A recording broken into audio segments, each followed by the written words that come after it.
죽은 나사로가 살아난 이적은 쭉 제가 말씀드렸지만 요한복음에서 이제 가장 마지막 이적입니다. 그리고 가장 이제 강력한 이적이죠. 요한복음의 7개의 총 이적들은 예수님이 하나님의 아들이 되시는 것, 예수님께서 그리스도가 되심을 증거하는 강력한 이적들이었습니다. 그래서 이것을 그냥 이적이라고 부르지 않고 이제 그 안에 의미가 있고 메시지가 있다 해서 이제 표적이라고 이제 말씀을 드렸습니다. 그런데 이 마지막 나사로의 이적은, 이 표적은 예수님이 하나님의 아들이심을 드러내는 가장 7개 중에 강력한 이적이라 할 수 있습니다. 그래서 이 이적을 경험한 사람은 예수님께서 하나님의 아들 되심을 인정할 수밖에 없고 또 아니라고 핑계를 댈 수가 없습니다. 죽은 자를 다시 살리시는 분, 그것도 썩어서 냄새나는 시신을 다시 살리신 이 분은 하나님밖에는 없습니다. 그러니 그 이적을 경험한 사람들은 예수의 그리스도 되심을 믿는 거죠. 그래서 45절을 여러분이 보시면 많은 유대인이 믿었다라고 이제 그렇게 기록되어 있습니다. 자, 그러자 이제 현장에 있던 어떤 한 사람이 이제 얼른 그 윗선에게 보고를 했던 모양입니다. 아무래도 예수님은 요주의 인물로 찍혔던 따라 항상 감시자가 따라 붙었던 것 같고요. 그리고 그 감시자 하나가 바로 이제 유대 지도자들인 대제사장들과 바리새인들에게 보고를 한 것입니다. 현장에 있는 정말 많은 사람들이 그 이적을 보고 예수를 믿었다 하는 보고가 고스란히 들어갔을 것이고요. 그래서 이 사태의 심각성을 안 이제 바리새인들 그리고 대제사장들이 이제 공의회를 소집하게 된 것입니다. 그래서 이제 그 모든 앞으로 이루어질 사태를 이제 논의하게 이르렀지요. 그래서 47절을 여러분이 보시면 이렇습니다. 이에 대제사장들과 바리새인들이 공회를 모으고 이르되 이 사람이 많은 표적을 행하니 우리가 어떻게 하겠느냐. 유대 지도자들이 서로를 향해서 던진 화두는 굉장히 간단했습니다. 뭐냐면 우리가 이제 어떻게 하겠느냐라고 하는 것입니다. 예수가 하나님의 아들이라는 증거가 계속해서 속출되어 있고 또 마지막 기적은 죽은 자를 완전히 살아내는 기적을 행하니 이것 자신들이 어떻게 해야 하는지를 이제 서로 묻게 된 것입니다. 그런데요, 이 유대 지도자들이 서로를 향해서 던진 이 질문에는 굉장히 중요한 메시지가 하나 있습니다.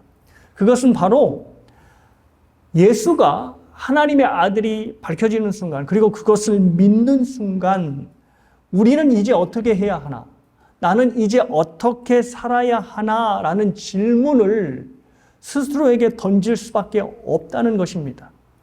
예수가 하나님의 아들이심이 딱 드러나면 이전대로 살 수가 없기 때문입니다.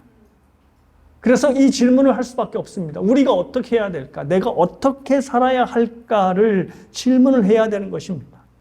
예수를 하나님의 아들로 믿는다는 것은 십자가의 대속의 은혜로 말미암아서 나에게 생명을 주신 예수님, 그 예수님을 나의 인생의 주님으로 받아들이겠다는 것을 인정하는 것입니다. 그러니 내가 인생의 주인이 아니라 바로 나에게 하나님의 생명을 주신 예수님께서 나의 주인이심을 받아들이는 것입니다. 자, 이렇게 받아들이면 인생을 바라보는 시선, 다시 말해서 인생관의 일대전환의 변화가 일어나게 됩니다. 예수를 믿기 전에는 제일 중요한 것이 나 자신이었습니다. 내가 무엇을 원하고 내가 무엇을 위해 살아가야 되고 내가 무엇을 통하여 내 인생을 빛나게 할까를 항상 관심을 두고 그 뜻을 이뤄가기에 노력했다면 이제 예수님을 주님으로 만난 다음에는 그 관심사가 나에서부터 주님으로 바뀌게 되었습니다. 내가 관심 있고 내가 중요하게 생각하는 게 무엇인지에서 이제 주님이 관심 있어 하는 것은 무엇이고 주님이 나에게 원하는 뜻은 무엇인가를 관심을 기울이며 살게 되는 것입니다. 그래서 본문에서 사람들이 말하는 것처럼 우리가 어찌해야 할까? 내가 어찌해야 할까라는 질문을 할 수밖에 없는 것입니다. 사도행전 2장에서도 이와 같은 비슷한 현상이 나타납니다. 베드로가 성령을 받고 오순절날 성령을 받고 사람들 앞에서 설교를 하였습니다. 그때 이제 설교의 내용이 이런 거였습니다. 하나님의 아들 바로 예수가 이 땅에 내려왔지만 너희들이 그를 알아보지 못하고 십자가에 못 박아 죽였다. 그런데 예수께서 다시 3일 만에 부활하셔서 자신의 하나님 아들 되심을 증명하셨다라고 선포를 하였습니다. 그러자 그 베드로의 설교를 들었던 사람들이 다음과 같이 반응을 하는 겁니다. 사도행전 2장 37절입니다. 그들이 이 말을 듣고 마음에 찔려 베드로와 다른 사도들에게 물어 이르되 형제들아 우리가 어찌할꼬 하거늘. 자, 본문의 이 47절의 말씀처럼 우리가 어찌할꼬라고 하는 똑같은 질문을 한 것입니다. 예수님이 하나님이시고 그 하나님께서 내 죄를 위해 죽으셨음을 알게 될 때 당연히 일어나는 반응이 우리가 어찌할꼬, 내가 앞으로 어찌하며 살아갈꼬를 물을 수밖에 없는 것입니다. 사랑하는 여러분, 예수님을 하나님의 아들로 믿는 사람들은 항상 자신에게 이 질문을 합니다. 내가 어찌하며 살아갈꼬? 나에게 생명을 주신 그리스도를 위해 무엇을 하며 살아갈꼬? 예수님의 생명을 받은 내가 어떻게 살아가야 할까를 질문하며 살아가는 사람들입니다. 이 질문이 계속 매일 매 순간마다 나에게 던져지고 또 이 질문을 진지하게 받으며 내 스스로가 답을 찾으며 살아갈 때 우리의 삶은 달라질 수밖에 없습니다. 하나님께서 친히 내려오셔서 나를 대신하여 죽으시고 생명을 주셨는데 이것을 기억하고 이것을 아는 사람이 이것을 모르는 사람들과 어떻게 똑같은 모양으로 똑같은 생각으로 살아갈 수가 있겠습니까? 사랑하는 여러분, 여러분은 예수님 때문에 내가 어찌해야 할까? 내가 무엇을 위해 살아가야 할까를 날마다 질문하며 그 질문에 답을 하며 살아가고 계십니까? 힘들고 어려운 위기를 만날 때마다 이 힘들고 어려운 위기 가운데 하나님께서 나를 통하여 원하시는 일은 무엇이고 또 내가 어떤 마음을 갖기를 원하실까를 물으셔야 합니다. 그리고 기쁘고 행복한 일들이 내 앞에 닥쳐도 하나님께서 왜 일들을 내 삶에 일으키셨지? 이걸 통해서 나에게 기대하시는 것은 무엇일까? 내가 어찌하며 살아갈까를 스스로 물으시고 그 물음에 답을 내셔야 합니다. 그래서 우리의 인생 매 순간마다 내가 어찌할꼬라고 하는 이 질문을 묻는 가운데서 하나님은 나에게 지혜도 주시고 또 참을 수 있는 인내도 허락하여 주시고 또 하나님을 향한 기대와 소망도 품게 하시는 것입니다. 그리스도인으로 산다고 하지만 매 순간마다 나에게 이런 질문을 한 적도 없고 또 할 필요도 느끼지 못한 채로 살아왔다면 그는 내가 정말 그리스도인이 맞는가? 라고 하는 의심을 해봐야 한다고 생각합니다. 하나님 앞에서 내가 어찌해야 할까를 날마다 물으시는 여러분이 되셨으면 좋겠습니다. 그 질문이 저와 여러분을 참된 그리스도인으로 만들어낼 것입니다. 다행히도 나사로의 표적을 들었던 이 유대 지도자들이 이 질문을 하게 되었습니다. 우리가 어찌해야 할까라고 하는 이 질문을 하게 된 것이죠. 자, 이제 이 질문에 이들이 남은 것은 이것입니다. 예수의 그리스도 되심, 예수의 하나님 되심을 인정하고 이제 그 앞에 무릎을 꿇는 겁니다. 하나님, 제가 못 알아뵀습니다. 죄송합니다. 이제 주님을 하나님의 아들로 그리스도로 모시겠습니다. 하면 될 것 같습니다. 그런데 그들의 반응이 심상치가 않습니다. 49절에서 50절 말씀입니다. 그 중에 한 사람 그 해의 대제사장인 가야바가 그들에게 말하되 너희가 아무것도 알지 못하는도다. 한 사람이 백성을 위하여 죽어서 온 민족이 망하지 않게 되는 것이 너희에게 유익한 줄을 생각하지 아니하는도다 하였으니. 자, 그들의 우두머리인 대제사장 가야바가 다음과 같은 말을 하는 겁니다. 무슨 말을 하는 거냐면 이참에 예수를 죽이자는 겁니다. 예수께서 하나님의 아들이시고 그리스도라는 결정적인 증거가 나왔는데 오히려 예수를 죽이자라고 제안을 하는 겁니다. 하나님의 아들을 죽이자는 이 세상에서 가장 위험한 모의를 하는 것입니다.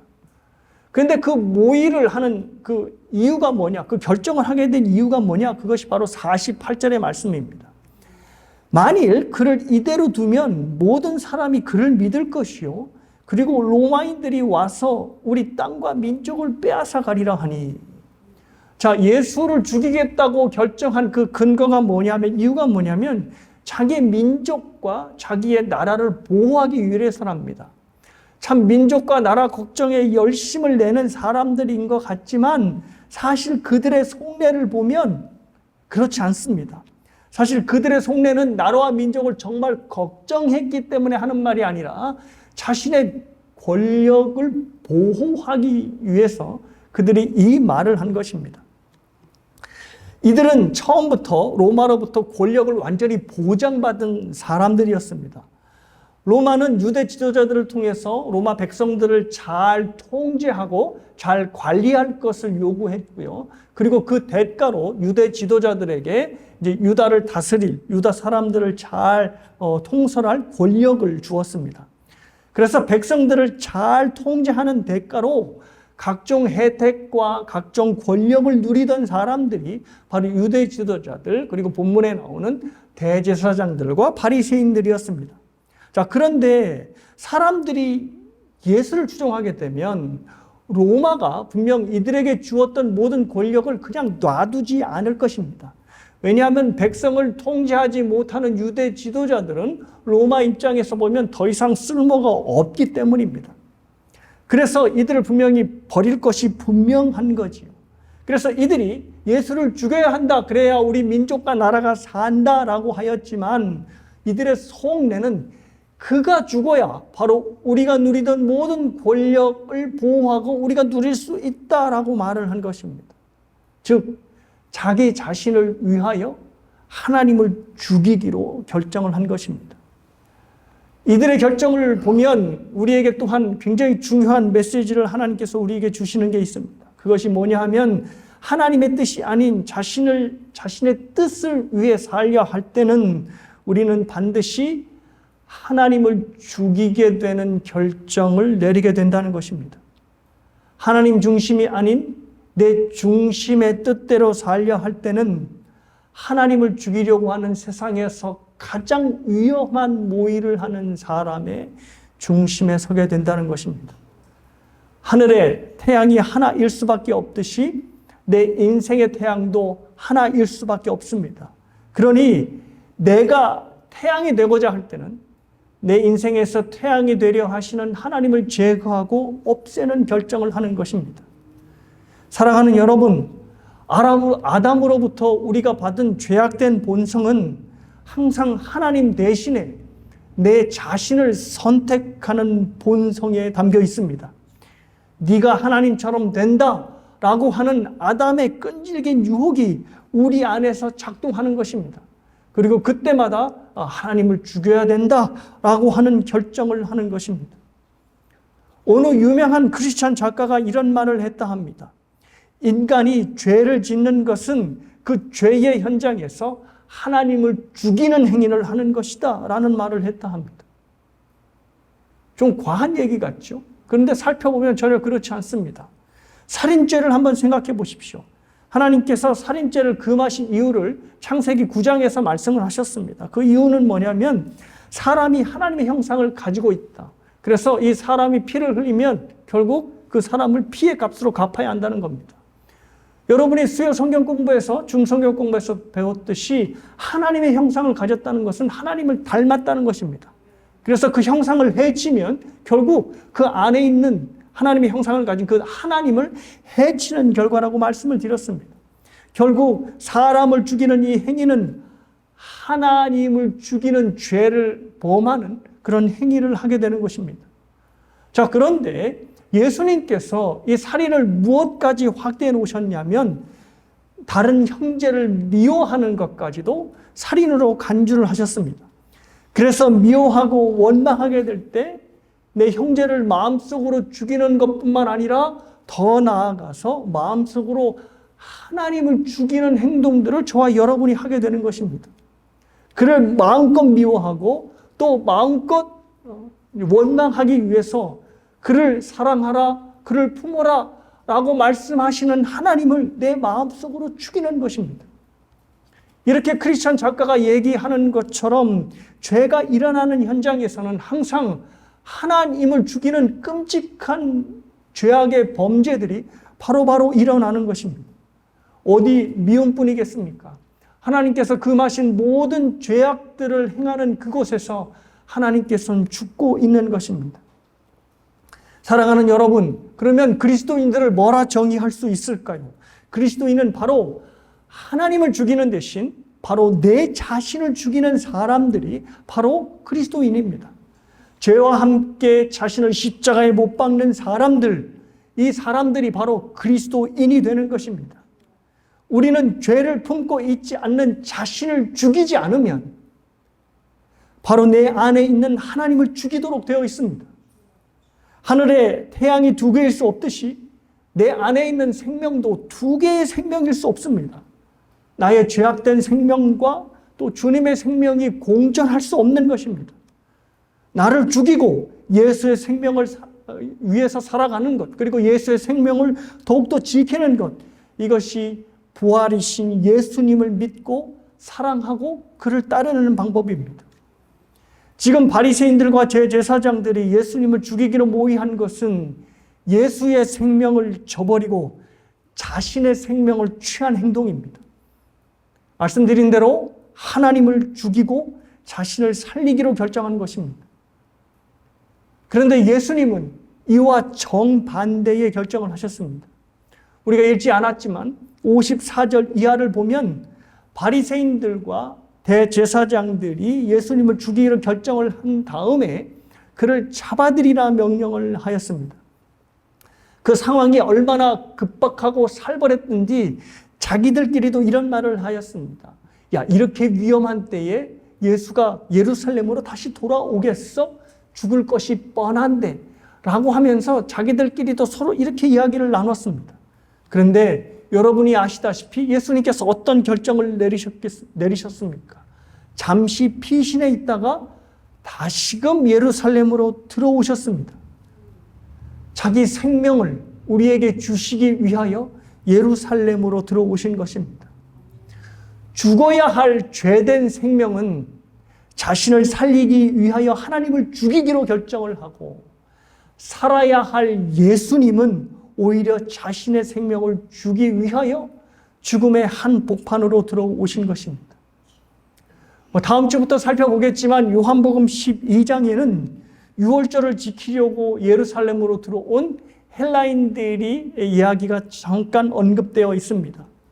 유대교를 통해서 하나님을 믿게 된 어떤 이방인들 같아 보이는데요.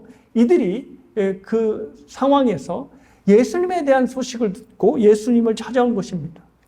이들을 보시고 예수님이 제자들에게 다음과 같은 말씀을 하십니다.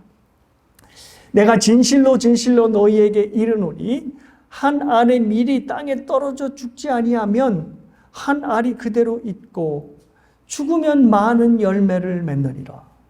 자기의 생명을 사랑하는 자는 잃어버릴 것이요 이 세상에서 자기의 생명을 미워하는 자는 영원하도록 영생토록 보존하리라.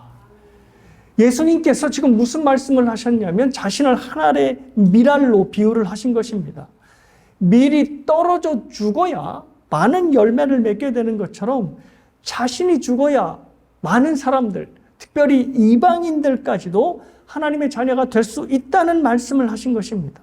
그러면서 무슨 말씀을 하셨냐면 자신의 생명을 사랑하는 자는, 지키려고 보호하는 자는 잃게 될 것이고 자기의 생명을 미워하는 자는 영원토록 보존하게 될 것이다 라는 말씀을 하셨습니다. 하나님을 죽이는 자 대신 자신을 죽이는 사람, 자신의 생명을 미워하여서 하나님께 내어드리는 이 사람은 오히려 하나님을 통하여 그 생명이 영원토록 보존받게 된다는 말씀을 하신 것입니다. 예수님의 이 말씀 그대로 실제로 고스란히 이 말씀이 성취되었습니다. 자기가 살겠다고 하나님을 죽이기로 결정한 대제사장들, 그리고 바리새인들은 후에 아주 처참한 죽음을 맞이하게 됩니다. 주후 70년에 로마 디도 장군에 의해서 예루살렘이 함락을 당했는데요. 이 요세푸스 기록에 의하면 이때 사망자만 무려 110만 명이 된다고 합니다. 오렌지 카운티의 전체 인구수가 한 330만 명 된다거든요. 그러니까 이때에 예루살렘에서 죽은 수가 오렌지 카운티의 한 3분의 1에 해당하는 엄청난 인구수가 죽게 된 것입니다. 이 수 안에 분명히 자기들이 살겠다고 하나님을 죽이기로 결정한 대제사장들과 바리새인들이 분명히 속해 있으면 분명한 사실일 것입니다. 예수님의 말씀대로 자신의 생명을 사랑하는 자들이 결국 죽임을 당하게 된 것입니다. 사랑하는 여러분, 우리가 하나님의 생명을 위하여 또 하나님을 위하여 우리의 생명을 내어드릴 때, 다시 말해서 우리 자신을 죽이는 결정을 하게 될 때 하나님은 우리를 살릴 뿐만 아니라 우리를 통하여 수많은 생명들을 살리게 되실 것입니다. 예수님의 생명으로 수많은 하나님의 사람들이 생명을 얻었듯이 하나님께서 우리의 생명을 받아들이는 순간 우리의 생명을 통하여 수많은 사람들을 살리실 것입니다. 자신의 죽음으로 많은 열매를 맺게 되는 미랄의 역사가 비로소 저와 여러분에게 일어나게 되는 것입니다. 오늘은 말씀드린 대로 우리 교회에게 매우 뜻깊고 의미 있는 날이 됩니다. 하나님께서 창세전에 하나님의 자녀로 예정하신 우리 최호성 성도님이 하나님의 때가 되어서 우리 은샘교회로 불러주시고 예수를 두 분의 그리스도로 또 주님으로 고백하며 또 세례를 받게 되었기 때문입니다. 은샘교회 담임 목사로 굉장히 제가 마음이 오늘 뿌듯합니다. 여러 가지 이유로 이제 뿌듯하겠지만 저희가 늘 기도하는 게 있죠. 우리 교회가 교회의 이름처럼 예수 그리스도를 생명수로 흘려보내는 은혜의 센터가 되게 해주십시오라고 계속 기도를 하는데 그 기도의 응답이 이루어진 것 같아서 상당히 뿌듯합니다. 우리 교회가 사람의 인생으로 치자면 1년 6개월 된 신생아 같은 교회입니다. 그런데 오늘 우리 기아정 사모님이 감사헌금을 드렸듯이 하나님의 생명을 품고 하나님의 생명을 낳는 일을 하였습니다. 신생아가 애를 낳아 이게 좀 말이 안 되지만 영적인 일이니까 가능하겠지. 그래서 제가 너무나 얼마나 기쁘고 감사한지 모르겠습니다. 세례를 받게 되실 최기석 우리 최호성 성도님, 그리고 이 자리에 축하하기 위하여 또 우리 교회 교인으로 계신 모두가 앞으로 보게 되실 세례식을 통하여 한 가지 기억하셔야 할 것이 있습니다. 본문과 연관해서요. 그것이 무엇인가 하면 그것은 두 분의 세례를 위해서 우리 주님께서 미랄이 되어 자기 자신을 죽이셨다는 것입니다. 열매를 위하여 자기 자신이 죽어 없어지는 예수님의 미랄의 역사가 있었기 때문에 바로 두 분이 하나님의 생명을 가진 자로 하나님 앞에 드려지게 되었다는 것입니다. 예수님의 미랄의 역사가 없었다면 두 분의 거듭남의 역사도 결코 일어나지 않았을 것입니다. 그런데 기억하십시오. 어디 두 분만이 그런 일이 일어났겠습니까? 이 자리에 참석한 우리 모두가 하나님의 생명을 가진 그 이유 역시도 주님께서 우리를 위하여 썩어 없어질 미랄 한 알로 자처하셨기 때문입니다. 그 미랄에 썩어짐이 있었기 때문에 저와 여러분이 바로 하나님의 생명을 가진 놀라운 하나님의 생명을 품은 자로 살 수 있게 된 것입니다. 그런데 하나님께서 여기에서 그치지 않으십니다. 바로 그 미랄의 요구를 바로 우리에게 하신다는 것입니다. 예수님께서 스스로 썩어질 미랄이 되어서 우리를 낳으셨듯이 우리도 새로운 하나님의 생명을 낳기 위하여 스스로 썩어질 것을 요구하신다는 것입니다. 미랄이 예수님께서 말씀하신 대로 열매를 맺기 위해서는 자신이 썩어져 없어지는 방법밖에는 없습니다. 자신이 죽어야 새로운 열매들이 맺어지는 것입니다. 그래서 예수님은 그 말씀하셨습니다. 자신의 생명을 사랑하는 자는 잃어버리게 될 것이요 자신의 생명을 미워하는 자는 영원토록 보존하리라 라는 말씀을 하신 겁니다. 우리의 생명을 미워하여서 하나님 앞에 아낌없이 드릴 때 하나님은 우리의 생명을 통해서 새로운 미랄들을 분명히 거둬 가실 것입니다. 그리고 그 일들이 반복될수록 우리 교회는 그 이름처럼 예수 그리스도를 생명수로 흘려보내는 은혜의 샘터가 될 것입니다. 하나님의 생명을 취하시고 여러분의 생명을 버리십시오. 그렇다면 하나님께서 여러분의 생명을 들어 많은 생명을 살리실 것입니다. 그리고 저와 여러분은 더욱더 하나님의 풍성한 생명을 경험하시게 될 것입니다.